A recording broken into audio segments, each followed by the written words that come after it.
Hello and welcome. I'm back with another video. Keeping busy here at We Are Change Melbourne. We have a terrific show for you today. We have a very brave and courageous doctor, William Bay. So let's cross over to that interview now. It is an honour to welcome to the show Dr. William Bay, who was suspended 10 days after exposing medical corruption at an Australian Medical Association conference. He has dragged AHPRA, the Medical Board of Australia, and even the state of Queensland into a legal fight to get the decision overturned. Thank you for appearing on the show. How is the battle currently progressing? Yeah, it's going great. Thanks, Jeff. It's taking a little bit longer than I expected. But a lot of wars do take a long time, and we certainly are in a spiritual war for good versus evil here. And we're also in a legal war, of course, with myself versus AHPRA, the medical board, and the state of Queensland even. It is a war that's ongoing and still happening right now, because my matter is at this very moment before the High Court of Australia, where the justices, the full bench of the High Court, are deciding whether their colleagues did or did not err in their decision to throw out my original application award costs against me. This has had a very serious impact on your livelihood. Your actions were very honourable, and you upheld the Hippocratic Oath, where many doctors failed to do so. Despite the backlash, it must be very good having a clear conscience. Oh, absolutely. Yes, that is all what it's about in my mind. I'm a believer in Jesus Christ. I submit to God, the God of Isaac and Abraham. And I have found that by fighting for truth and freedom and for patient rights and for freedom of speech and democracy, actually, there's many things all tied into this case. It's actually very liberating, believe it or not. To fight for liberty is a very liberating experience. And I'm very happy. Even though I'm not as financially well off as I have been previously, what I've discovered, Jeff, is that nothing is more valuable than your soul or your liberty or all of those things combined. And I feel exceptionally wealthy and powerful now, actually. Yes, that's very good to hear, and very positive, that thought process in regards to that. I'd imagine there would be many doctors that are tormented by their decisions being bound by the medical establishment and unethical practices. Would you agree? Precisely. That is the very reason I think that the majority of doctors and other health professionals are not standing up for patient rights and not speaking out against the menace of AHPRA, because they are locked in a prison of their own making, even though they may not realize it, by valuing their job security over their principles. They are committing themselves to forever be slaves to whoever holds the key to that prison, which in this country is AHPRA, who regulate all the health practitioners. So as long as they keep submitting and bowing down to AHPRA, they're never going to be free, which is a disgrace, not just for their patients, but also for themselves, because they'll never be able to be happy as slaves. You show me one slave that was ever happy, Jeff, and I'll show you me jumping over the moon. It really doesn't exist. And so I think that we need to realize that freedom is the basis of not just health and safety, but people's happiness as well. Very well said. And having medical practitioners bound by these practices and knowing full well that they haven't got their patients' best interests at heart, it undermines all their education and everything that they absolutely joined the medical establishment for, doesn't it? Yeah, it really does. There's no point in studying a multitude of textbooks and reading all the latest medical journals or being aware of all the facts if those facts are not going to be shared with your patients. I mean, what's the point of that? But that's exactly what AHPRA has done. They have prohibited the free sharing of medical information with patients, which is a disgrace, which is a tragedy, which is a crime, I might add. And because of that, they have denied all Australians the right to informed consent, because you can't have informed consent if you're literally prohibited by law to not tell the other side of the story. it's a similar case happening all around the world. I see in New Zealand, another doctor, Dr. Bailey, by coincidence, is being looked at having her medical license deregistered because they have a similar ruling, surprisingly, in this globalist world where they are allowed to talk about your case, because what's taking place is downright immoral, and we need to put a stop to this immediately. You were very bold in calling out the Chief Medical Officer, Paul Kelly. He is a prolific liar and an absolute devil doer with some of his actions, isn't he? Well, at the AMA conference on the 29th of July, 2022, I stood up to him and in front of him, even though he was on a Big Brother telescreen, and stood in front of all the leadership of the AMA, that is the Australian Medical Association, at their conference, their national conference in Darling Harbour, Sydney. And I told them all that, yeah, Professor Paul Kelly was a gaslighter. He was lying to my colleagues and to the Australian people, and I warned them that we needed to stop hurting our patients. Wins in the federal court as well. Together, we will win.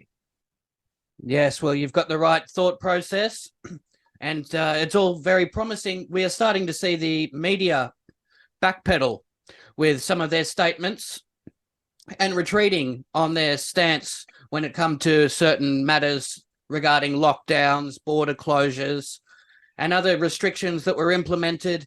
This is a vindication for a lot of people who were speaking out, isn't it? It is a vindication. However, we also must be aware, like we always should, that the mainstream media often seeks and does deceive people. And I think they are, even now, being deceptive in what they're doing by vindicating people like me. I'll tell you why. Two reasons.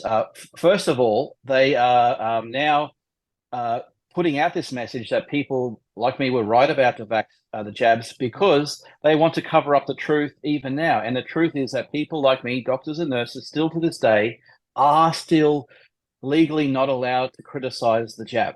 So if they get it out in the media that the mandates have gone away, people can go back to work, you don't need to have a jab, everybody's happy and free again, that is a lie. It's not true. I'm still suspended. I know many doctors and nurses are still suspended for years. Dr. Hobart for 2 years, Dr. Miley Trim for 2 years. There are many others. Even today, I'm still not allowed by law. Even I'm challenging the law to criticize the jab. And the second reason that I believe the media is being deceptive and now, praising us for our previous foresight is because I believe that they are probably taking time to consolidate their power, to consolidate the narrative, to draw in a breath before exhaling more tyranny and deception on us. I think they're getting ready for the next scam. And before they do that, they need to let the market cool a little bit. Very well said. I believe that's what's taking place as well. It allows for people to drop their guard and then they become very complacent. Meanwhile, behind the scenes, they're ramping up their next tactics and planning the next wave of tyranny. That was very good, the way you expanded on that. And many politicians have investments in pharmaceutical companies. Therefore, money is the driving force in a lot of these decisions, as well as ramping up this new world order.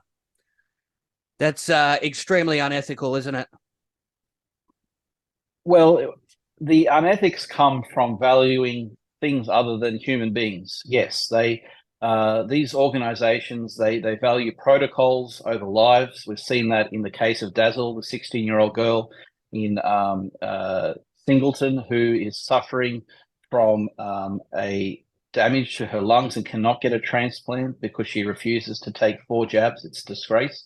So they're valuing protocols, compliance to the jab over human lives, and the globalist organizations like the World Economic Forum and the World Health Organization and the United Nations and the Bill and Melinda Gates Foundations, they're all seeking to impose control on Australians. And I reject their attempts to control us because we are not citizens of Bill and Melinda Gates. We are not citizens of the United Nations. We're not even citizens of the World Economic Forum. Of course we're not. We are citizens of the Commonwealth of Australia. And as citizens of this country, we have a duty to follow the law of Australia and we have a duty to protect Australia. And that is not what is happening when organizations like APRA seek to restrict our freedom of speech our informed consent by using the very unconstitutional and illegal laws,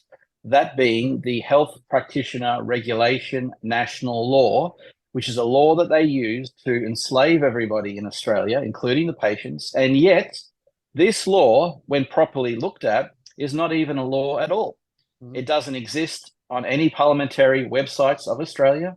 It is unable to be found anywhere outside of APRA's website. They think they are the law. And I am bringing them to account in the High Court. And I do hope and believe, actually, that the High Court will rule in my favour eventually, because it's their job to uphold the law of Australia. And I cannot see how they can allow APRA and the state of Queensland to get away with these national laws, which are unconstitutional, because, Jeff, there are only two laws in the Constitution: state laws and federal laws. There are no national laws. That is a fact. So how can you argue with that very clear fact? We'll see. Exactly right. They have blood on their hands. And if you look at the VAERS website, a lot of the jab-related injuries aren't being accurately reported. Some people even say less than 1%. And when people have expressed what they're suffering through on social media, they've had their accounts locked down. YouTube channels have been censored. So people can't even explain what they've suffered to try and warn others. Very diabolical, isn't it? Yes, so we are in an information war, as Alex Jones always warned us about. We are in a prison planet, and in this psychological war, this fifth generation warfare, they are using information against us. And that is why they are seeking to censor us and to bring in the misinformation and disinformation bill, because they know that the weapons in this war are facts, are opinions, are shares, are likes. So that's why they're trying to cut our supply lines in this war. And that is why the good people of Australia must push back against this misinformation and disinformation bill, because if they cut off our ammunition in this war, well, it's going to be pretty hard to win, isn't it?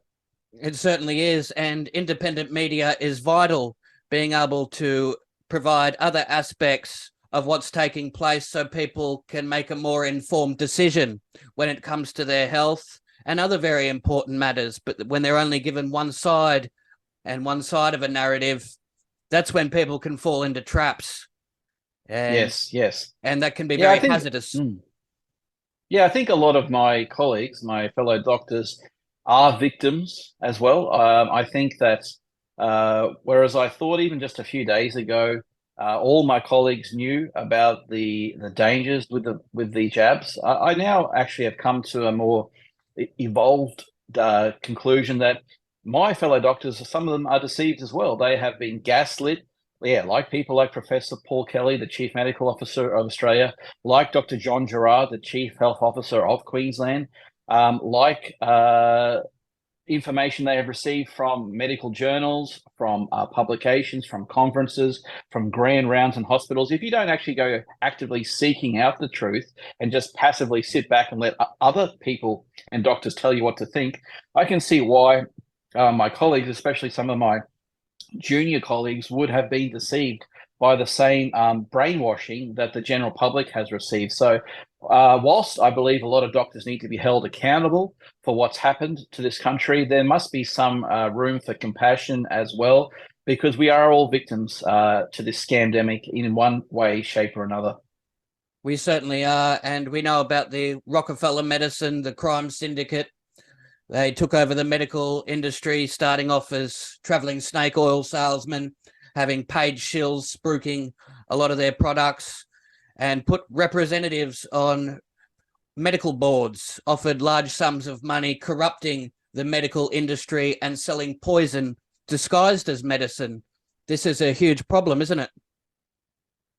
Yes, and if you look into the history, you'll find that it's very, very interesting, because in 1913, two very significant events happened in the United States. And the United States is important because they have a lot of influence in the world, and they became the preeminent superpower in the world after First World War. So just before the start of the First World War in 1913, two very important, actually three, but I won't talk about the third one today. The two very important events happened. One was the creation of the Federal Reserve in the United States on Jekyll Island. They created a bank, one bank to rule them all and control the money supply. And as some very evil people said, it does not matter naught who controls the country. What matters is who controls the money supply. So they did that. They got control of the country. They got control of the money in 1913, but they also got control of people's health and minds in 1913. This is what a lot of people don't know, is that in 1913 in Texas, in Austin, there was the creation of the SFMB. What is that? That's not a Russian spy organization, but it is the Federation of State Medical Boards, the FSMB. This FSMB is a private corporation that advises all the medical regulatory authorities in America, like the medical schools, like the prestigious universities and hospitals, like APRA, members of APRA over here in Australia. So this very influential body is basically controlling the thought processes and the medical rules and protocols that are enslaving people like Dazzle with her lung transplant and people like me who are suspended for speaking out publicly. That is why we're suffering, because the world was basically corrupted in 1913, and we're still suffering those effects to this very day. We certainly are. And even if you look at the FDA banned list and TGA, there's many medicines that can provide full body healing and that are very powerful, but they've banned those. Some people say that's a calculated effort to depopulate the planet by restricting people from having the liberty to heal themselves. This is an enormous issue as well, isn't it? Yeah, I'm a big believer in libertarian thought processes. I believe that the individual should be the ultimate truth teller. The individual should be the ultimate judge of what is right and wrong for them. I believe that all humans should have the freedom to do absolutely anything they want, as long as they're not harming somebody else. That's my personal philosophy. And so with that philosophy comes the idea that absolutely you can choose what goes into your own body. That's why I reject mandates. That's why I reject forced jabs. That's why I reject them even selling them or marketing them as vaccines when they're not really vaccines, but genetically modified organisms. And that's why I'm a supporter of all natural therapies, even though I don't believe in some of them. I don't care. Like, it's not my right to tell you or members of your audience what they should or should not be putting into their body, as long as what they're doing doesn't harm anybody. And how could it? Because it's going into your own body. Then why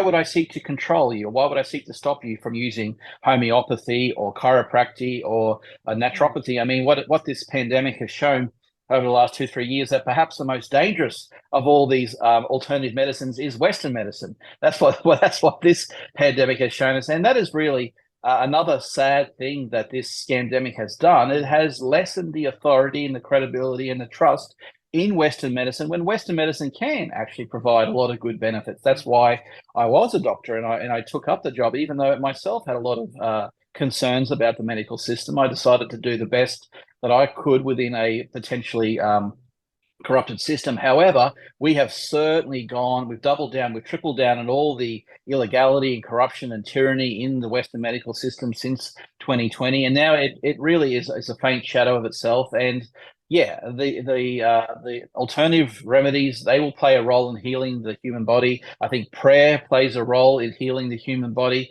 But foundationally, just things like food, water, exercise, sunshine, and freedom, personal happiness, relationship, spirituality are the key ingredients to a happy life. And I think it's disgusting, again, that entities like APRA can issue laws. They can send people to jail for up to 3 years if people like me say these things that I just said. They will take action against doctors if they dare to say that there's like a role for vitamin D, or even you should stop eating less sugar. It's crazy.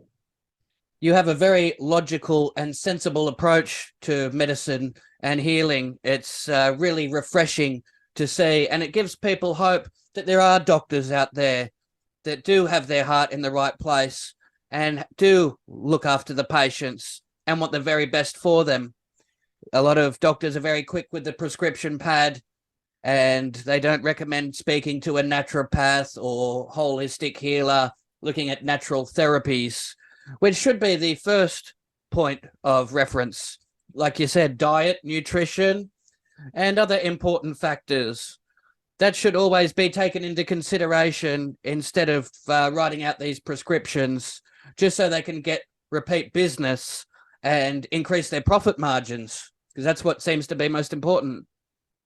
Yeah, and perhaps, doctors, Western doctors would still make a lot of money and still get a lot of business if we were looking after the patient's best interest. What a crazy idea. I think the doctors would get a lot of trust, respect, and repeat business if the patients truly felt that and saw that the doctors were working in their best interests. And to work in a patient's best interest, the first thing all doctors in Australia have to do now is stand with people like me who demand the right to informed consent, to giving the patient-doctor relationship the priority.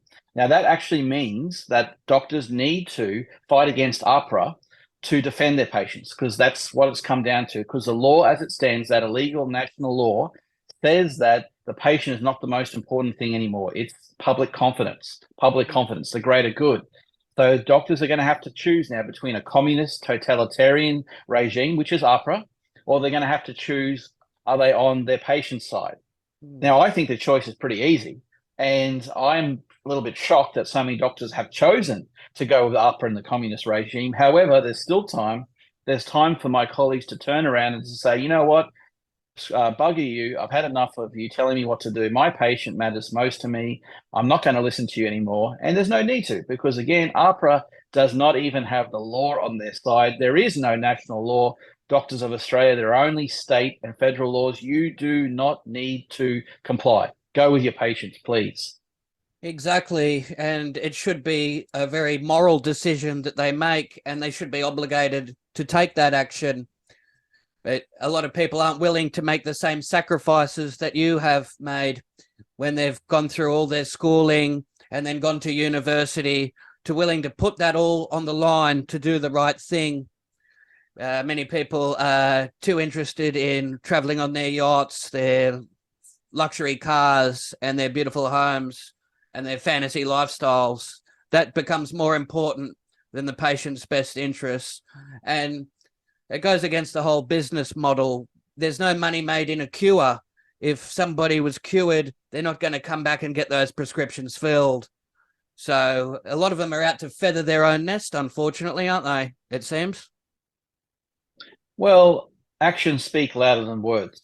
And so with the lack of doctors sticking up for patient rights in Australia, a lack of doctors speaking out, you saw all those doctors walk out on me when I was trying to educate or debate with them at the AMA National Conference in 2022. So their actions have demonstrated that they are, for the most part, currently siding with APRA. We need their actions now to speak very loudly. Stand with me on August 16th outside every APRA office. And if we get dozens or hundreds of medical professionals, nurses, chiropractors, whoever they are, because we're all allegedly regulated by this monster called APRA, if they stand with me on August 16th, we will show APRA that we are, in fact, much stronger than them. And you know what? We are. There's 825,000 health practitioners regulated by APRA. Can you believe that? We are so strong. It's unbelievable. So even though APRA have their 60 lawyers or whatever the exact number is, it doesn't matter. We've got almost 1 million souls on our side, and we just need even 3% of them to stand up, and we will win. Yes, that's the right attitude to take. It must have been quite deflating to see your colleagues not stand in solidarity when you stood up and made that courageous move to do what's right. I understand that doctors are afraid. I've had a large personal sacrifice in going through this journey myself. So nobody likes to lose their personal relationships, their colleagues' respect, or their houses, or their job, or their income, or for me, everything, because APRA won't even allow me to do volunteer work. But again, what I'm demonstrating, hopefully, to my colleagues is that you can lose all of that and you can still win. I am winning because I've never been so happy, proud of myself, and discovered that the true wealth in one's life is not in material possessions. It is, in my opinion, subservience to God, serving God serving a higher purpose, and that is a great beauty that no amount of money can ever achieve. So, yeah, join with me, Doctors of Australia. You will win as well. Mm. And you're positive that you will have a victory and your practicing certificate will be reinstated. If that becomes the case, will you be seeking compensation for the turmoil, anguish, and lost finances that you've had to suffer through? Yes, whilst it's true that when I win my High Court case, it will not give me a single dollar in compensation because I'm merely trying to make constitutional what is currently unconstitutional and returned informed consent to my patients. After that, after I prove that AHPRA has been in fact acting illegally, yes, I will then be seeking compensation from these entities. Yes, but in the meantime, if anybody would help me, would like to help me continue in this fight for our informed consent, for our democratic rights, they can go to qpp.life, LIF for freedom E/donate and help me in this fight for medical freedom. Wonderful. I strongly urge everybody to do that. We'll put all the information in the description so people can follow those channels.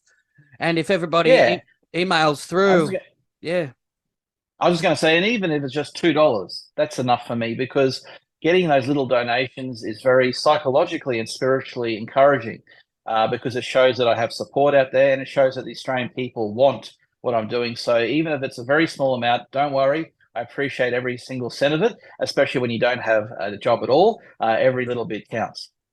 Yes.